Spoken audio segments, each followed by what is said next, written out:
and welcome to Round Robin. I'm your host, Robin McCormick with the City of Hampton. And today we're going to talk about an annual event in Hampton that draws a big crowd, is a lot of fun, and educational, the Afrikan American Festival. My guests are Alton Blackley, who helps chair the event, and Johnnie Tidwell from the organization that sponsors it, the Sickle Cell Anemia Association. Welcome. Welcome. Thank you for having us. How long have you guys been having this event? I mean, it has a long tradition around here. The event been going on for 25 years. It's our 25th year. And I've been working with the organization for the festival part of it for 18 years. Holy cow, that is quite a bit. Now, so not quite as long as the Jazz Festival itself, but there's a connection between the two events. They happen at the same time. It's a lot of the same audience. It extends that visitor experience so they have more to do in Hampton. Yes, the reason why we put on the festival because when the people come into town, they look for things to do prior to going to the festival. And also, everyone's not going to the Jazz Festival, so it's extended to the community throughout the city of Hampton. Well, yeah, but it creates, you know, even the years I don't go to the Jazz Festival, you're aware it's in town. It's like a, you know, it's a fun, active, kind of a party weekend, whether you're going or not. Yes. So maybe you didn't get tickets this year, but you can still come to the Afrikan American Festival. Yes, there's a lot of things going on downtown that year, entertainment, arts and craft, and music, and paintings, and all types of food, and it's a great event. It's a family-oriented event. There's no alcohol there at the event, but we have such a fun time done.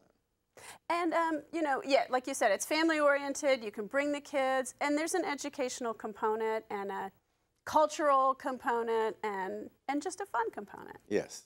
And for people who are spending money that weekend, yes. maybe you want to come home with a souvenir from your weekend in Hampton. You have lots of vendors with handmade items and art and all kinds of things for sale. Yeah. This festival is we're a nonprofit organization, and the funds that we receive, we use it to support patients that have sickle cell throughout the city of Hampton. And we cover from Hampton up to, if I get it wrong, Johnnie, up to Gloucester. It's the areas that we cover. And let's talk about that a little bit, because I do think, you know, you have African American history, African American people, and all of us go. It isn't just by and for African, but you have this particular concentration, and that is a disease that, and now you're going to correct me, but I'm going to say, has traditionally affected African Americans. So you're going to support the history, the culture, and the people. And Johnnie, you have this disease, and you work with people who have the disease. Yes, I do. But not only does it affect us being of color, but it also affects the Turks. It's a lot of different people that it affects. So it's a genetic component that has remained then passed down through genes, and it has been in, you know, a couple other populations, and I forget exactly what they are. But you were making the point that people don't just marry within their own ethnic background anymore, that interracial marriage and multi-racial components has really changed who is susceptible to these diseases like sickle cell, but there's other ones too, you know, Jacob's Crutchfield, things that have affected, you know, Jewish populations. Now that we're much more melting pot diverse, we've all got to be aware. That's correct. But Johnnie, let's talk a little bit about the disease, because you're a vibrant young man, but you know, in past years, you might not have made it to this age. I mean, there have been some tremendous gains in medicine and in giving you much more quality of life and length of life than previous generations. That's quite true. We are living longer because of better doctors and better medicine. I'm 61. And like I said, I have sickle cell, but sickle cell doesn't have me. You must encourage us that have the disease to go out and enjoy life, to do things that you want to do, your ambitions, your hopes, your dreams. Your body will tell you when and where, or if you're overextending yourself. I know at the festival, Alton, and many of my board directors are always after me to take it easy, but your body will tell you. If you listen to it, that's probably a skill that you had to learn. Yes, it is. It didn't come easy, but you know in the morning when you get up, basically what type of day it's going to be. But the thing about it is, we don't take our medicine on time. We don't take it like we should take it.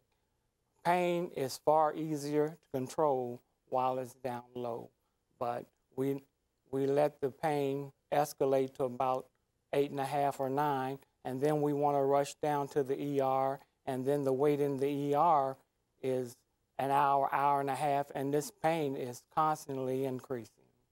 Well, the flip side of people living longer and diseases that are more manageable is that you have large numbers of people living with the disease, and they have to learn how to manage it, and they need support, and they need education, and a whole lot of other things that go along with that. So tell us a little bit more about how the association helps people with this disease.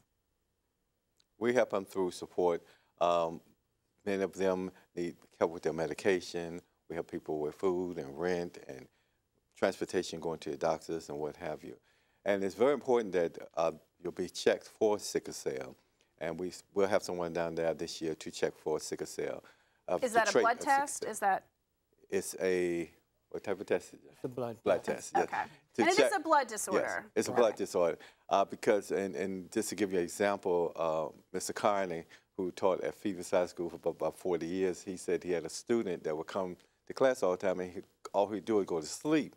And he couldn't understand was this young man not getting his rest or what the problem was. So they finally had him go to a doctor and have him tested. And the boy had sickle cell.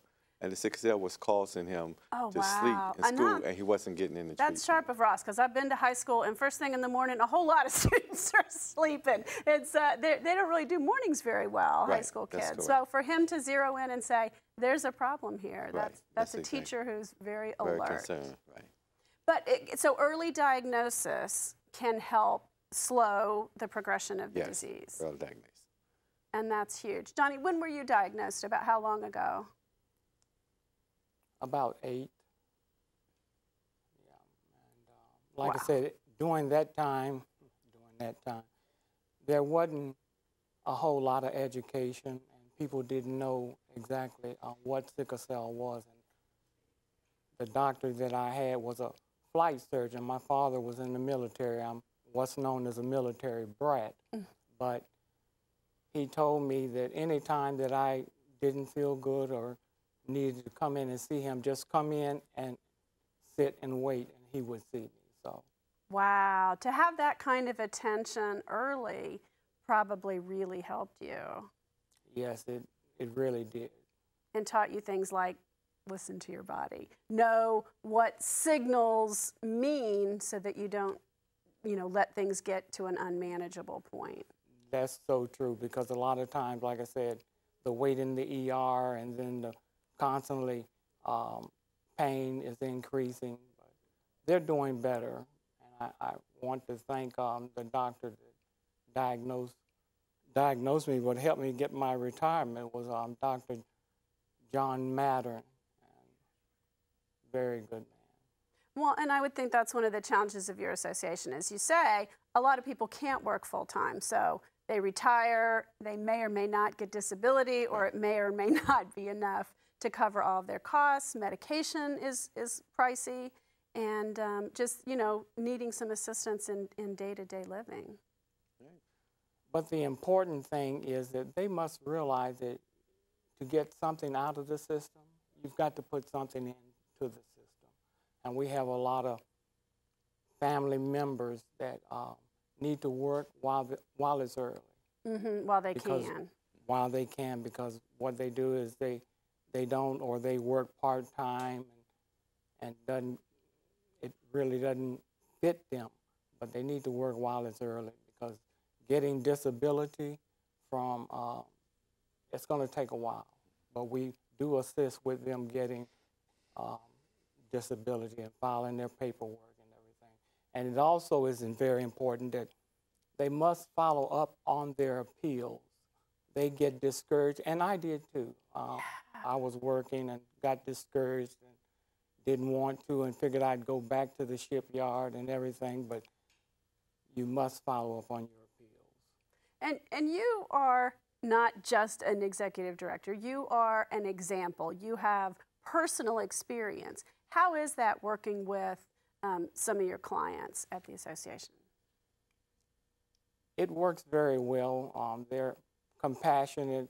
You know, you've got to talk to people, and you've got to help them. I've been at home, and my phone rings at 2, 3 o'clock at night, and the mother doesn't have transportation and has to get to CHKD, and I have to crawl out of my bed and take them. But it's rewarding because I believe in giving something back, and the agency has been so helpful to me because when I first stopped working, they helped me by rendering, paid a few bills for me and got me on the right track. I was 37 before I saw my first hematologist. Oh, wow. So that kind of specialist help wasn't available. Right.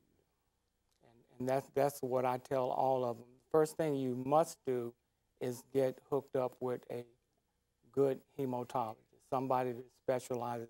I go all the way to Richmond to see Dr. Wally Smith, who is the leading doctor of sickle cell. And I have an appointment today at 1 o'clock. But I tell people that I don't want to do anything that would prohibit me getting what I got through Social Security. Because it was a year and a half not working, not able to work, and it's just downtrodden. But I am thankful to the Lord because he survived. He gave me the strength to go on. People encouraged me, my mother, my father, and my family. But we all have to go through something. That's the thing about it. Sickle cell, I have sickle cell, but sickle cell doesn't have me. And that's the serious side of this festival. Yes. And you're free and you're open to the public and you want people to come celebrate. But while they're there, if they would like to give a donation to help the work you do, to help people when they have that financial crisis, when they need help, when they need advice, it's time to support the cause. Yes, and it's a great weekend. We have lots of fun. Lots of people come from all over the peninsula to this event. Lots of things going on that weekend, and it's just an exciting event for us. And we still looking for volunteers to come down and help us with the festival, and they can call 757-713-2687, or they can call the call center through the city of Hampton, and they can give them the necessary information that's needed. Okay, that sounds great. And let's also remind people out there who may not know that the association exists, that if they do have sickle cell, if they're facing that diagnosis and they're not sure what to do, you guys can provide some help and some assistance and really sometimes just emotional support or advice to get you through the different periods, different challenges that you're going to have at different times facing this disease. And also with this organization and the executive board, we do have a support group as well. They have monthly meetings, and they have their own organization, and they help also to raise funds to help. And that's important too. Let's not forget, have fun, go to the festival. It's during Jazz Festival weekend. It's Friday, Saturday, Sunday, a lot of fun vendors, a lot of fun music, a lot of celebration. Yes. But it doesn't hurt to give a donation as well if you're capable. Yes, we'd love to have your donation. And I look forward to it. It's fun every year. Thank you guys for coming. Thank you for having me.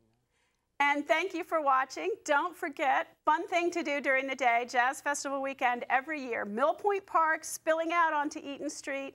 Music, food, fun, great art, and a lot of cultural activities. Good for the kids as well. Thanks for watching.